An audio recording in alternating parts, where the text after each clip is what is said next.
Boss హౌస్‌లోకి wild card entries రాబోతున్నట్టు Bigg Boss హౌస్‌లో ఉన్న కంటెస్టెంట్స్‌కు తెలియజేశారు. 12 మంది వైల్డ్ కార్డ్ ఎంట్రీస్ రాబోతున్నట్టుగా సమాచారం.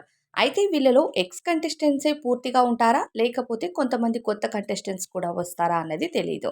అయితే ఎటువంటి క్లారిటీ బిగ్ బాస్ ప్రెజెంట్ కంటెస్టెంట్స్‌కైతే ఇవ్వలేదు. కానీ 12 మంది కంటెస్టెంట్స్ వస్తారన్నారు. అయితే 12 మందిలో 6 మంది ఎక్స్ కంటెస్టెంట్స్ అయితే 6 మంది కొత్త కంటెస్టెంట్స్ అయ్యే ఛాన్సెస్ ఉంది అంటున్నారు. అయితే 'బిగ్ బాస్' సీజన్ 8కి Tejaswini Gowda final confirmation contestants అని చెప్పిన 'బిగ్ బాస్ 8లో ఆమె కనిపించలేదు. అయితే వైల్డ్ కార్డ్ 2.0లోకి ప్రస్తుతం తేజస్విని గౌడ రాబోతున్నట్టుగా సమాచారం. తేజస్విని గౌడ భర్త అమర్‌దీప్ గత సీజన్‌లో వచ్చి రచ్చరచ్చ చేసిన సంగతి తెలిసిందే. బాగా నెగటివిటీని కూడా సొంతం చేసుకున్నారు. మరి ఆ నెగటివిటీని రిసీవ్ చేసుకున్న తరువాత తేజస్విని గౌడ హౌస్‌లోకి రావడానికి ఇష్టపడలేదు అంటూ కూడా వార్తలైతే వచ్చాయి.